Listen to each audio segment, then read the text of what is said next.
Good morning. It's good to be with you guys this morning. My name is David Black. I'm the campus pastor here at Grace Church, and we'd just like to welcome you. If you are new to Grace and trying to get your bearings, Grace Church, you are at one of 8 different campuses of Grace Church, varying in different sizes, and we are all united around one key factor, and that is what we would call the good news of Jesus. And that good news is that God, through him, has made a way for people to have a relationship with God. And so that is something that we see as a movement that started not with the church, that actually started with God and was handed to the church to be a part of that. That's what we would call the church, the people of God's movement that he started in Jesus. And so this is the second service here at Town Center, so thank you for being here with us this morning. If you are a follower of Jesus, if you're a part of that movement, it's our heart and hope that you would just connect with him today. If you're investigating that movement, if you're investigating that and you just have questions, we're glad you're here. We're glad that you would consider us as part of that process and just honored to play a role. And so whatever stage of investigation or following you might be, what we do at this point is open up God's word, like his heart, and see what his heart has to say about our heart. And so what we've been doing lately is we've been in the middle of a series that we've entitled The Good Life. And so the idea behind The Good Life, in case you missed it or just to give you a sum up, we would say that, and we kind of all recognize culturally, that every individual has in their mind some idea of what they would call the good life. Whether that's a set of circumstances, or whether that's a place, or a financial position, or outside external factors in life that all kind of accumulate to make someone go, man, this is what it means when life is good, it's right. And we kind of save for it, we plan for it, we pray for it, we point our kids to it, right? We have that vision as individuals. Well, what's interesting is when Jesus steps onto the scene 2,000 years ago, Jesus comes along and he begins preaching not necessarily the good life. He starts with something called the good news. And that good news is also in church world called the gospel. And so Jesus says all kinds of things about what it means to relate to God and to relate to other people. And what's interesting is if you're a follower of Jesus and you're trying to square these things, you're going, well, I understand the good news, maybe, and I understand the good life of our culture, so what happens when they don't fit together really well? What happens when what Jesus says is kind of counterintuitive or countercultural to what I'm called to be? Well, Jesus actually had a lot to say about that. 2,000 years ago, he preached a sermon, and in this sermon, it's called the Sermon on the Mount. He begins to lay out for us what it looks like for the good news to enter our idea of the good life. And so he starts it off with what is called the Beatitudes. Now this looks like maybe fortune cookies to you or like just wise sayings. It sounds like he's just like writing a poem or just talking like spiritually. But what's happening here is he's laying out a vision for what it looks like to live in that space between the good news and the good life. So all we've been doing week after week in the past few weeks is going through this line by line and saying, God, could you invite us into what it looks like for you when it comes to the good life, and maybe help us define that for ourselves from what you say. All right, so this week we are on this one.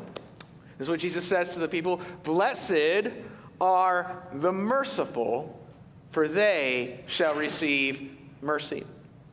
In the cult-following iconic movie, The Karate Kid, right? This is 1980s, all right? I don't know if you watched this or not. There are 2 dojos vying for popularity and supremacy in a town, right? You have the Miyagi Dojo, but then you also have, and if you've watched Netflix lately, the Cobra Kai Dojo, right? And so they've made a lot of money just bringing the series back up. And the Cobra Kai Dojo is famous for one thing: no mercy, right? In fact, in the 80s film, this is a quote from I almost said commander, that's not right. The leader of the dojo, the sensei of the dojo for Cobra Kai. He says this: we do not train to be merciful here. Mercy is for the weak. Here in the streets, I love it, it's 80s, so it's very like mellow. In the streets, in competition, a man confronts you, or woman, he is the enemy. An enemy deserves no mercy, right? Someone will be like, I can get on board with that dojo. That's right? Well, listen, into a world, like think about this in our culture, into a world in which every tweet, every Instagram photo, everything you put online is forever saved for all to read forever.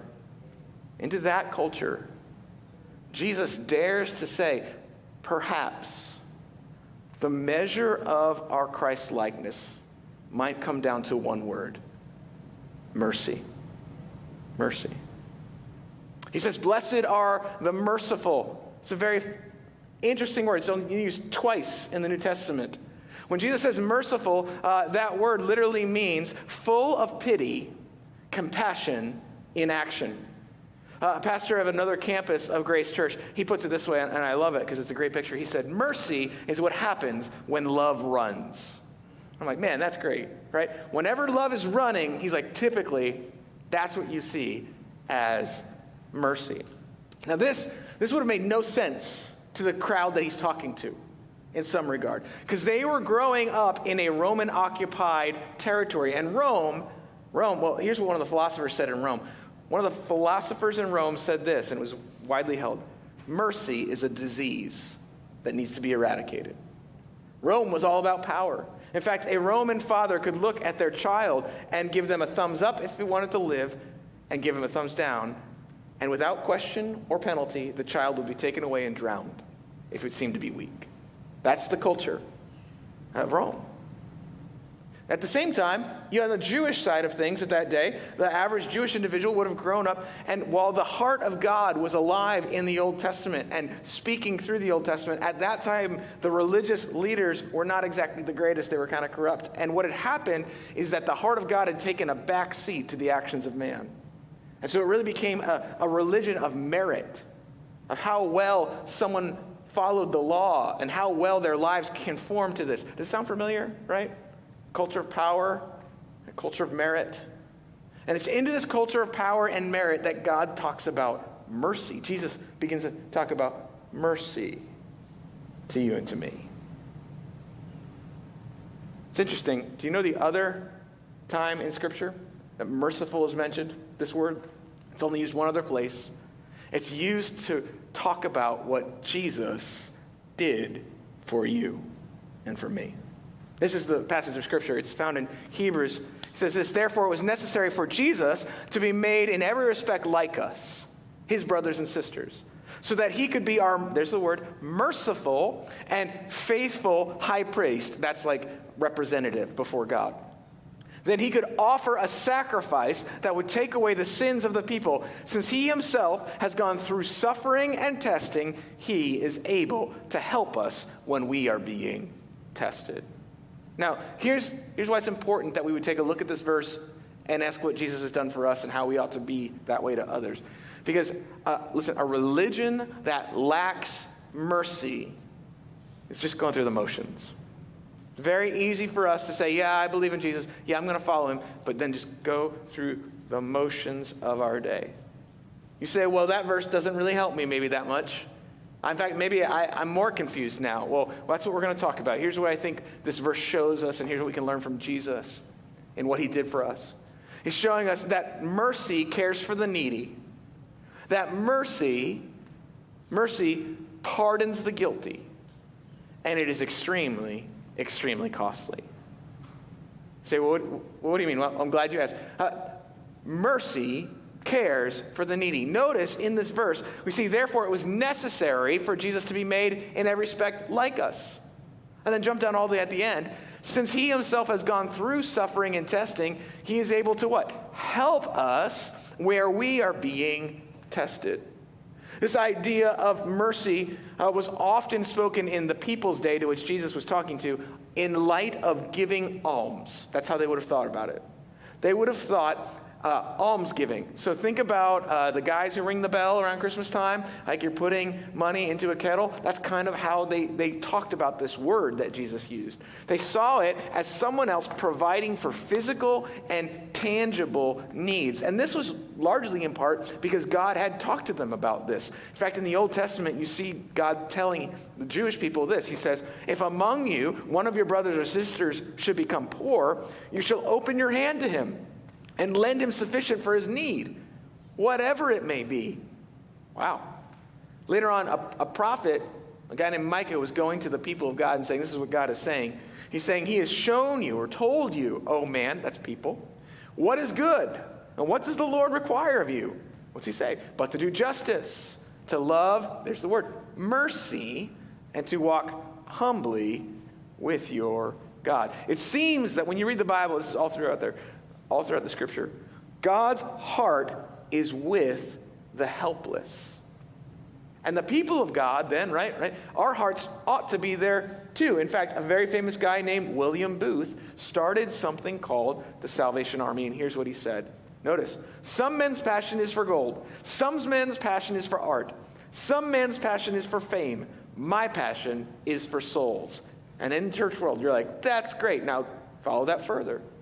You cannot warm the hearts of people with God's love if they have an empty stomach and cold feet. In other words, what? It's hard to talk to people about the good news if the largest voice in their life is an empty stomach. And he's saying, what? That a merciful heart sees others in need and cares for them. Because what? That's what Jesus, right? Jesus became like us. That's what Hebrews says. It was necessary for him to become like us. In other words, we're not talking about Jesus suffering for us. We're talking about Jesus suffering with us. We would call that sympathy. Sympathy is a word that comes from the Greek, and it means literally in the Greek to occupy someone's skin. You're like, that's gross, right? It's kind of gross. We would say to walk a mile in your shoes, which depending on the shoes could also be gross, right? Like that's not how it works. But you know what we mean, right? We're like being in it with someone, being right there. It's a little bit like this experiment they did at BuzzFeed recently. They took 3 of their guys and they said, hey, if you want to know what it's like to be pregnant, we'll help. We'll buy the suits. So they bought the suits. I didn't know there were pregnant suits. I don't know where you'd get a pregnant suit, right? But they got them and they put them on them. And their goal was to go a whole month. And they lasted, anyone know? Ladies, how long did these men last? A week. Someone said 2 seconds. That's right. Yeah, that's me, right? Yeah, a week. And now, I know what you're thinking, man. If you've had a baby, if you've carried a child, you're going, that suit is nothing. That's nothing compared to what I went through. And you are right. It's just the external stuff.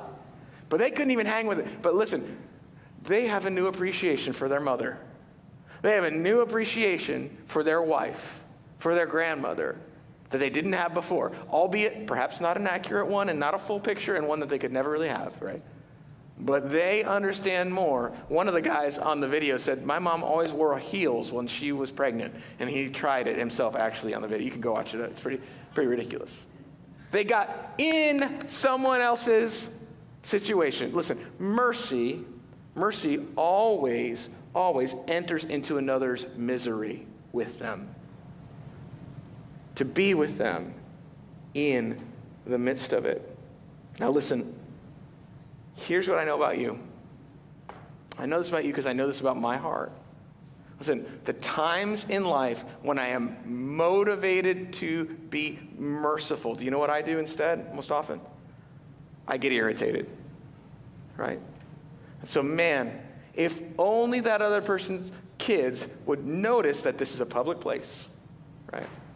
If the light is green, I don't know what you're looking at on your phone, but you need to move, right?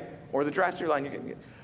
You've had 15 minutes in laps around Starbucks or Wendy's, right, to figure out what it is you need, and now you don't know, right? Like, come on. Like, let's get with it. Or that person at work where you're just like, oh, right. Listen, it is easy to get irritated rather than motivated when it comes to mercy. It's very difficult, especially, and this, I'm going to push you a little bit more, right? You're like, I signed up for this? Not really. I mean, it's free. I'm going to push you, right? Why? Especially when that person doesn't share the same values as you. Especially when they don't share the same goals as you. Especially when they don't share the same news sources as you. Sorry. Right? Especially when they don't share the same agenda, political. You keep going, right? You say, man, Jesus, he doesn't understand. Oh, no, he gets it. He does. He's talking to a guy about what it meant to be a neighbor, and he tells this story about a Jewish person who on a road was beaten up and left for dead. And the story picks up here in Luke 10. It says, now by chance, a priest, a pastor, saved. This guy's saved. Nope. Was going down that road, and when he saw him, he passed by on the other side. Had a sermon to write for Sunday. Couldn't stop and help the guy. So likewise, a Levite, that's a priest in training. We'll call it a resident or an intern. A resident comes by. Well, maybe he'll help. I mean, when he came to the place and saw him, what did he do? He passed by on the other side.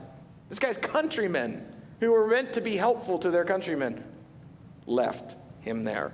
But a Samaritan, Samaritans were an enemy of Israel. They would have spit on the ground when they heard Jesus say this. They would have been an audible revulsion when Jesus says, but a Samaritan, as he journeyed, came to where he was, and when he saw him, he had what? Compassion. It says this, and he went to him, bound up his wounds, pouring on oil and wine. Then he set him on his own animal and brought him to an inn, and there's the words, took care of him. And the next day he took out 2 denarii and gave it to the innkeeper, took out his credit card, said, take care of him. And whatever you spend, I'll repay you when I come back. Here's the card. Whatever it takes. Make it right. And then Jesus, I love it, looks at the Jewish guy and goes, which of these 3 do you think proved to be the neighbor to the man who fell among the robbers? And look at what the guy has to reply. He doesn't even say the Samaritan. He says, the man said, the one who showed him mercy. And Jesus said to him, you go and do likewise. I think we got to ask ourselves this question. Is my mercy really a maybe? Yeah, if I got time. Yeah, if I like you. Yeah, if we're on the same team. Yeah, if I feel benevolent. On Monday, sure, because I just went to church on Sunday. But by Friday, I don't know, right? It's a maybe. That's how it kind of works. But I love it. Jesus tells the story. Where does he put the Jewish person in the story? As the victim? Do you see that? He's telling a story. Where do you think of yourself as when you hear stories? You're looking for you.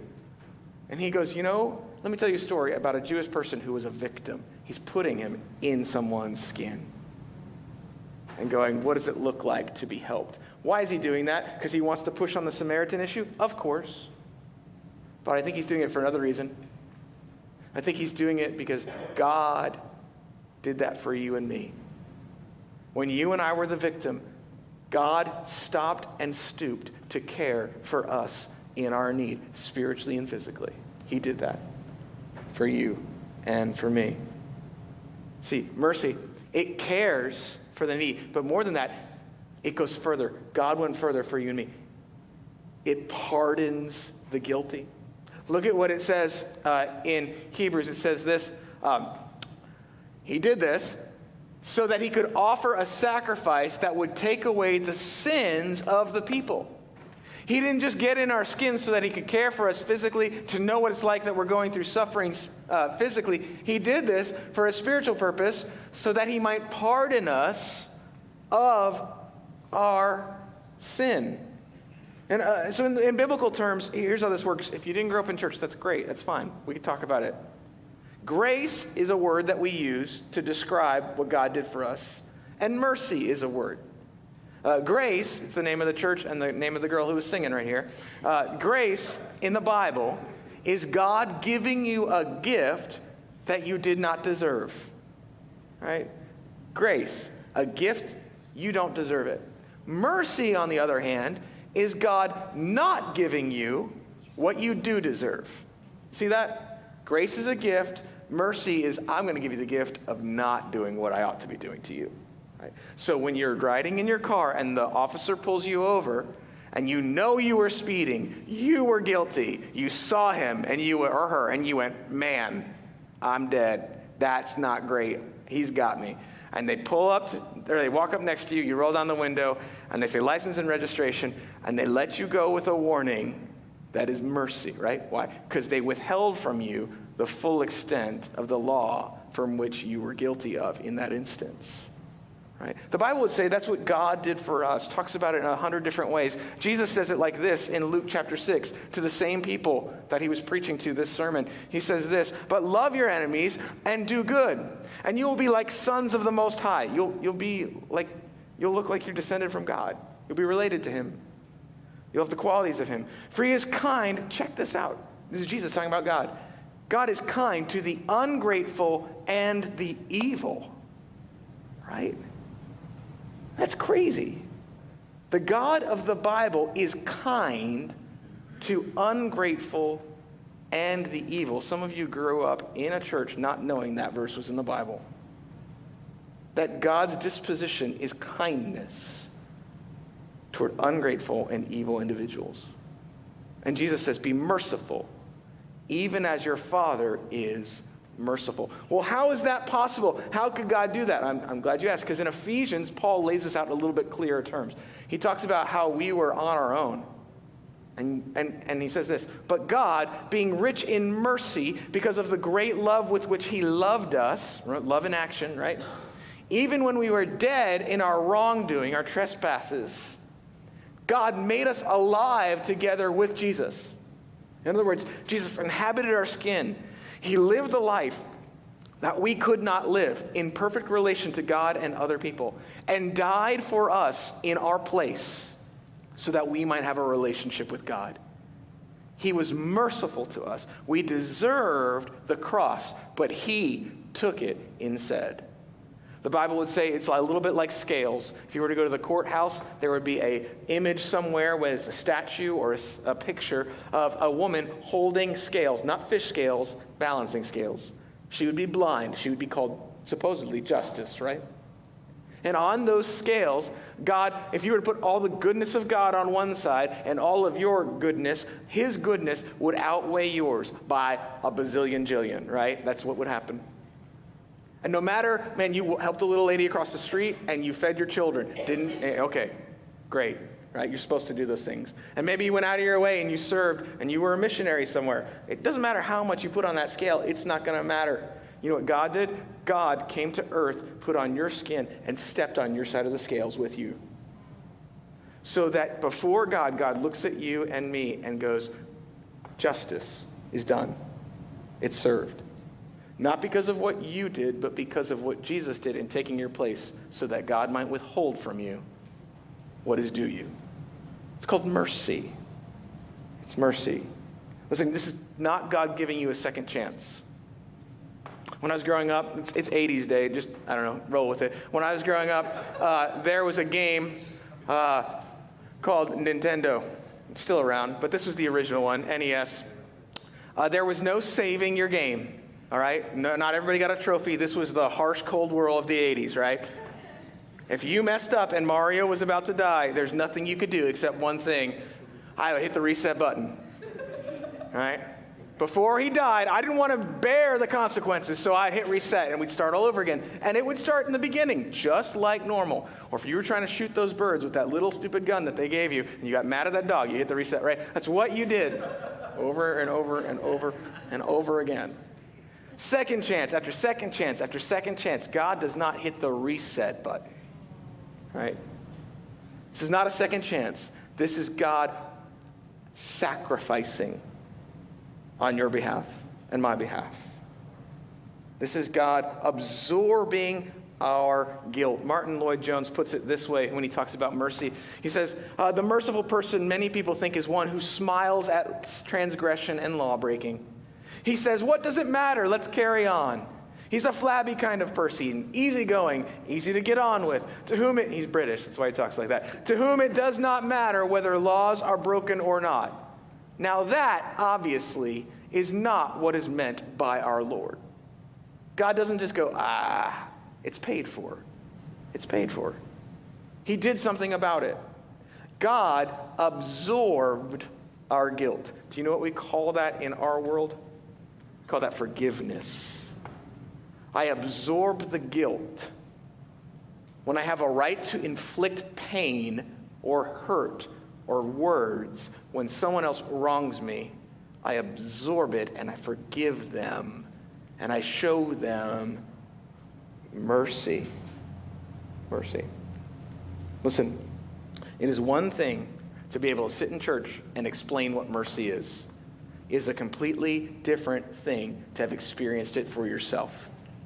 So followers of Jesus, you know what? We are not people who have a goal of being able to explain mercy left and right.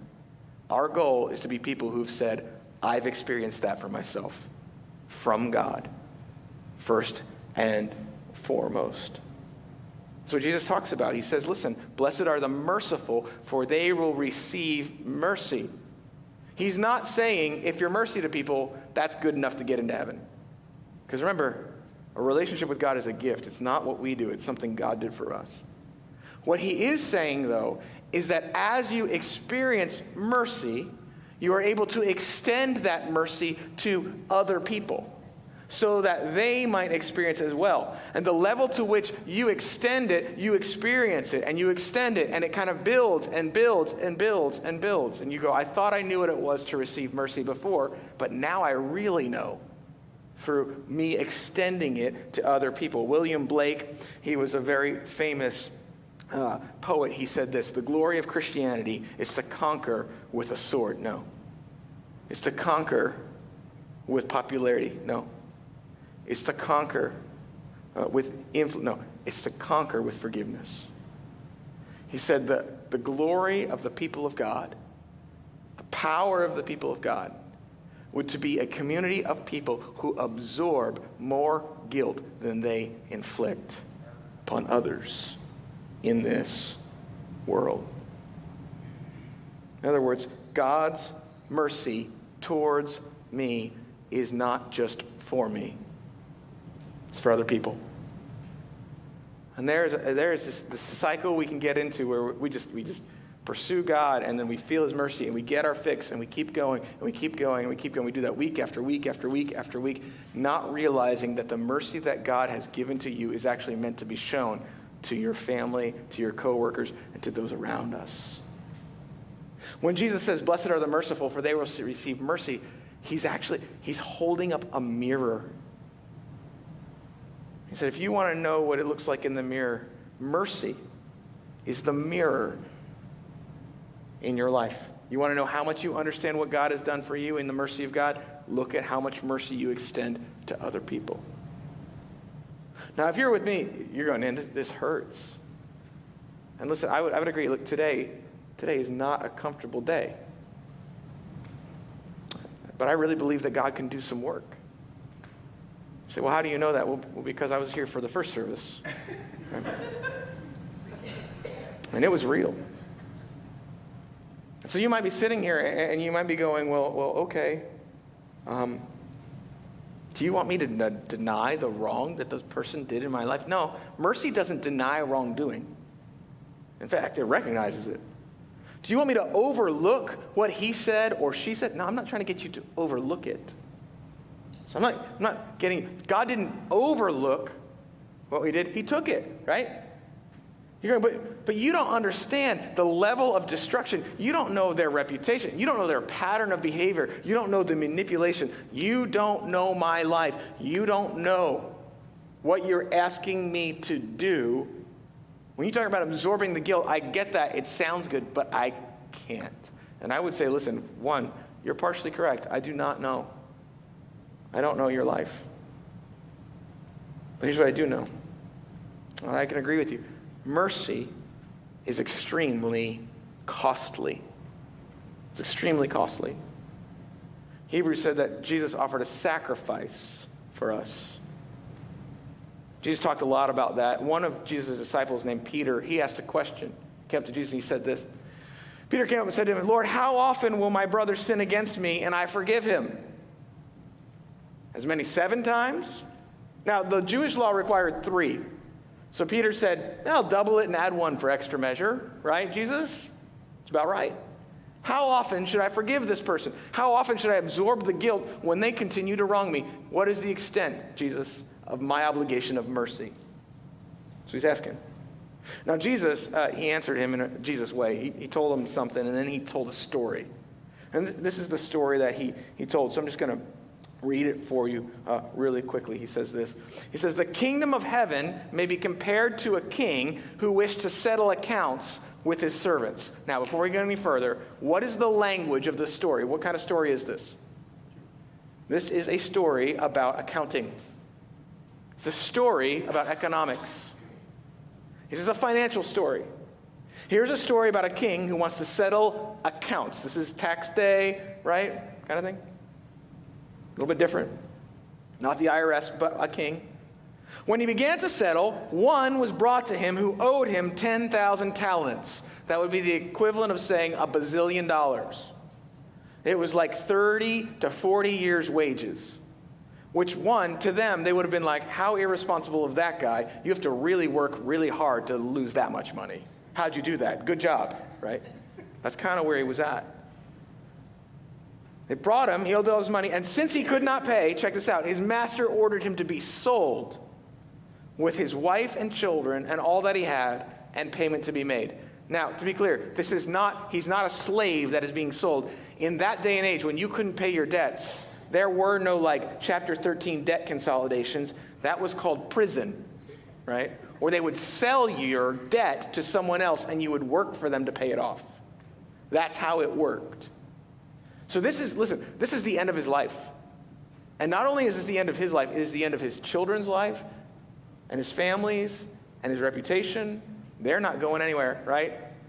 This is debt, deep debt, from which he cannot return. So what does he do? So the servant fell on his knees, like you would, imploring him, have patience with me and I will pay you everything. He cannot. This is a ridiculous request. He could never get this. It's like, you're going to rob a bank? What are you going to do, right? And out of pity, note pity, out of pity for him, the master of that servant released him, this is the king, and forgave him the debt. Just like that. Forgave him. Wow, that's amazing. That's phenomenal. What does he do? Well, he goes out. When that same servant went out, he found one of his fellow servants who owed him 100 denarii. That's 1 week's wages. And seizing him, he began to choke him, saying, pay what you owe. So his fellow servant fell down and pleaded with him, saying, have patience with me, and I will pay you. Notice, Jesus puts into the mouth of his fellow servant the exact same words that were in his mouth a moment ago. He refused and went and put him in prison until he should pay the debt. That is not right. Are you serious? Well, his fellow servants thought so too. So his fellow servants saw what had taken place, and they were greatly distressed. And they went and reported to their master all that had taken place. When his master summoned him and said to him, you wicked servant, I forgave you all that debt because you pleaded with me. And should not you have had mercy, there's that word, on your fellow servant, as I had mercy on you? Shouldn't have you? Listen, when it comes to forgiveness, it's not just simply overlooking something. It can't just go away. Somebody has to pay the debt. Right? Look, if you were to come over to my house, say we were having dinner, and you were hanging out in the living room, and maybe you put your water or your coffee or whatever on the side table, and when you went to get it, you knocked over our lamp. Scatters. I have a choice to make. You'd probably do the like American thing and be like, oh, I'm so sorry, I'll pay for that, right? The polite thing, but you're going, please don't make me pay for this, right? And we would go, we'd say, oh, no, don't worry about it. Don't worry about it. We get the vacuum cleaner, we clean it up. Listen, either way, don't miss this, someone's paying for the lamp. When we say don't worry about it, what we're saying is we will go on Amazon, we probably already did, right? And Jeff Bezos will send us a new one. It'll be here. We're going to go on our account and use our money to replace that lamp. We're not going to hold it against you. We will absorb the cost. Why could the king cancel the debt. Because he was rich. He owned all the money. He wasn't just like, don't worry about it.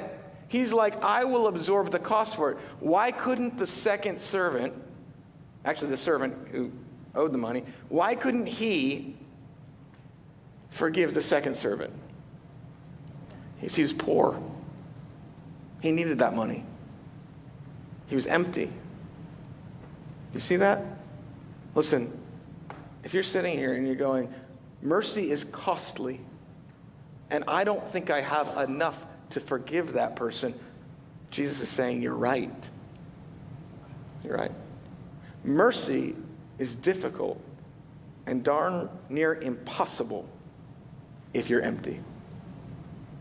Mercy's costly, man, especially when it costs me, and especially when I don't have what it takes to pay it. Jesus, God, paid it for you and for me so that it could be given to others. That's the good news of Jesus. One commentator put it this way. He said, all the mercy that God will ever have on man, he has already had when Christ died. That is the totality of mercy. There could not be any more. The fountain is now opened, and it continues to flow freely. So you and I, our job is not to absorb the cost of the hurt in the world on our own. Can't do it. Your job is not to absorb the cost of those who wronged you in your life out of your own riches. It's not. As a follower of Jesus, we're called to simply be a conduit for the mercy that flows from God toward us, toward others. So for sake of analogy, imagine over here there is an ocean, okay? Giant ocean. And it's not, but imagine a giant ocean of mercy, right? And so maybe you're here and you're sitting here and you're thinking, oh, I kind of like this. I kind of understand this, but I don't understand. I'm empty. I'm empty. Maybe you're like this coffee cup. You're going, I don't have it. Maybe for you, this coffee cup, you were on your way to church this morning and the kids were crazy. And they're just bouncing off the walls, and you're just holding it together. You're trying to drive. And they're like, please have mercy on us. And you're like, as a parent, you go, okay, as a parent, here's what Christ-like parenting looks like. We go over to the ocean of God's mercy, and we are empty. We go, I don't have it this week. I don't have it today. I don't have it this morning. But what are we called to do? We're called to what? Fill that up with the mercy of God. And go we'll go pour it on our kids. That's what we're called to do. Pour it on them. Why? So they can say mom and dad are so merciful? No. So that we can go, no, we're not. We're empty. But God is merciful. And he's given it to me so I can pass it to you. Right? Now maybe you're sitting here and you're going, well, it's not my kids. It's my job. It's my coworkers. Every day they malign me behind my back. They say they're going to do things for me and they don't. I have to pick up after them all the time. That's it. I was supposed to get the promotion and it was all set up. And then next thing I know, somebody else has it. When you talk about mercy, man, it's a pretty big bucket. You're like, yeah, I know. But listen, as coworkers and employees and students, we're called to go dip that bucket into God's mercy. And bring it over to our stinking coworkers and throw it on them. Because that's what God did for us. Yeah. Maybe you're here this morning and it's not your coworkers, it's your mom or dad. It's your ex. It's the house that you grew up in. Day after day, enduring, look, probably what you did not deserve, unjustly and wrongly. Or maybe it's the culture in which you live. And you don't know the wrongdoing. Listen, I don't, but God does. And as followers of Jesus, we're called to take the bigger container and go over to the ocean and dip it in and pull it out. And maybe I call somebody else alongside because I can't carry this thing, right? But that's what the church is for. So you get some church people around you, some brothers and sisters, and we carry this thing, and right? We dump it out to a lost world. Why? Because we're full of mercy? No, because God is.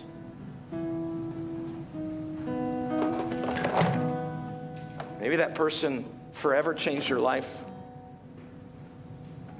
They took something from you. They took one of your family members.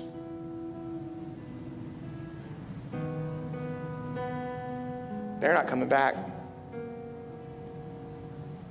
Are you telling me that God expects me? No. I'm telling you that there is an ocean of mercy. That's heavy. It's heavy. I get it. And I don't know how, but I'll help and I'll pray and we'll do it together, right? And we'll bring it over. And if by God's grace, continually, and if it takes, we'll get a trash truck or whatever else we need in here. Right? Because that's what he did for you. So normally I end by praying, but I want to read for you some encouraging words from a woman who lived through more pain than I could ever imagine. So I'm going to read these and then kind of sit for a second. We'll sing together. Just challenge you that as I read this, I don't know your circumstances, but I know God's mercy is real. And just from one debtor to another debtor, right? God has more richness than anything that I could ever bring or give you. So I point you to him this morning. There's a woman named Corrie ten Boom. She was a Jewish woman during the occupation of Poland. She and her sister were taken into captivity at a camp. Her sister died there. Her family died there. She was accidentally released 1 week before all of the women in her dormitory were exterminated.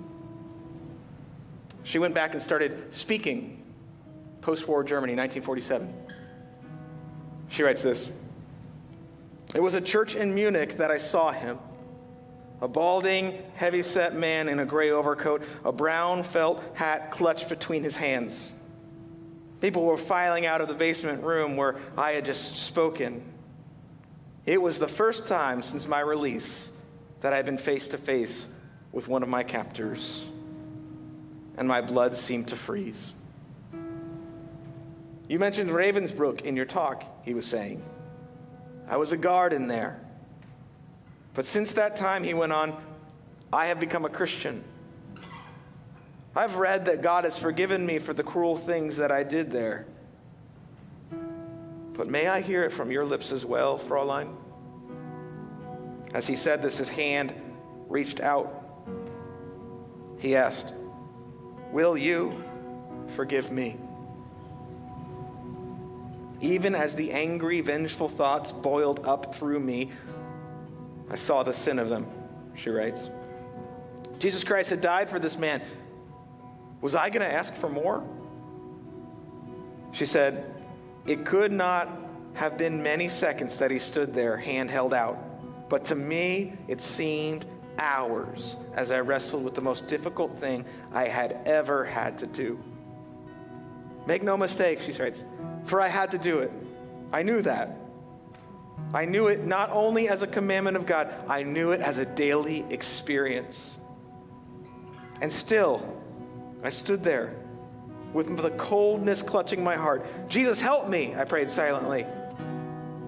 'I can lift my hand. I can do that much. Lord, you have to supply the rest.' And so woodenly, mechanically, I thrust my cold hand into the one stretched out to me. And as I did, an incredible thing took place. A current started in my shoulder and raced down my arm and into our joined hand. And then this warmth seemed to flood my whole well-being. I thought I was dying. But then the tears began to flow. I heard myself say, 'I forgive you, brother.' And then I cried." She wrote later, "You never so touched the ocean of God's love as when you forgive and love your enemies. I'd encourage you this morning to seek the mercy of God for the many wrongs of man, and quite possibly the wrongs of your heart.